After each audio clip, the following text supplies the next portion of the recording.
Hi. Come here. Come here, sweet pea. Look at his nose.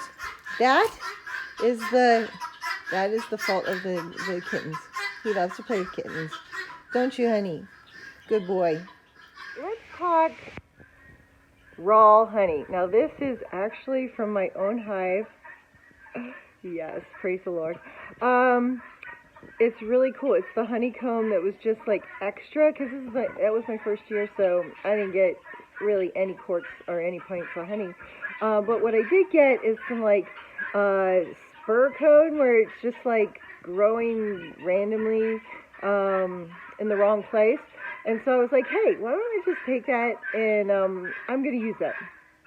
So I use our organic sugar on the bees when they need for them to have extra food, and they super love it a lot more than the other stuff. And see this stuff?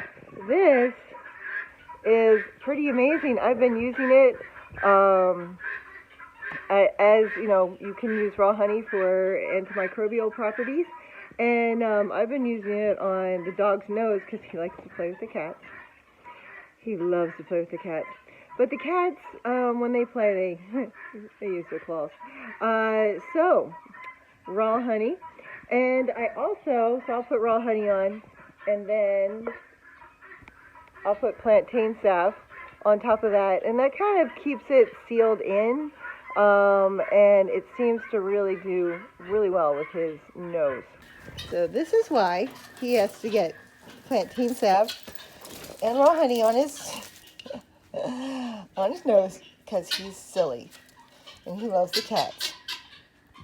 Here we go, the little pumpkin poo with his little nose. Look, it's getting better. You want to slather a decent amount of this stuff on here. Good boy, good boy, good boy. It's good. It helps to have a helper. And then you want to get a good decent amount of plantain salve on his nose. Oops. There you go. It works really well. All right, my natural homestead. It likes to chirp while I'm talking. This is the plantain salve that I used on the dog's nose. I use it for anti-itch. It is great for rashes and such, but it has some microbial properties, but not as strong as you really need for an infected scratch like Calmar had. Well, his wasn't infected anymore because I was using raw honey and plantain salve on his nose. But anyway, I make this. I use it. I almost always have it in my survival first aid kit because seriously, there's nothing worse than getting something that's making you itch, bee sting, all kinds of things. It is really good at healing things on contact. Some things you don't want to heal that well on top until they heal on the bottom. But this has a part in that process, usually at the end.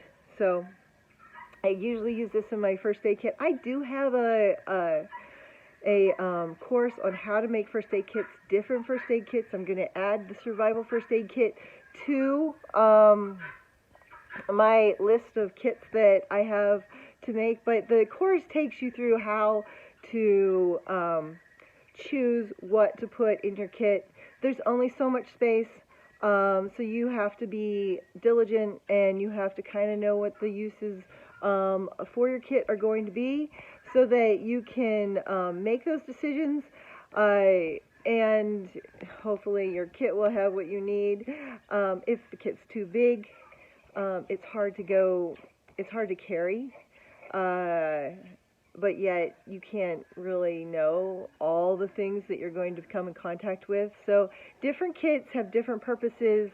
I have a home-based kit that's a lot larger than my carry kit or my first aid kit or survival kit. When I decided what to put in the survival kit, I had to make choices. If the survival kit was too big, it would be too hard to carry, and eventually it'll get left along the side of the road, just like when the pioneers went across on the Oregon Trail. They had to make choices about what they thought was important before they left, but then the choices got different after they had been walking for hundreds and hundreds of miles.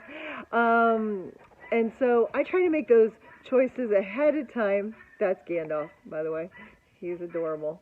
I try to make those choices ahead of time so that we have just what we need. As much as possible, lots of multi-use things. So anyway, if you are interested, check out my first aid making course, and I soon will have a addition to that, and that would be a starter kit. And almost definitely how to make plantain salve in there. I do courses. Personal courses on this particular thing. I will have a paper on how to do it in there.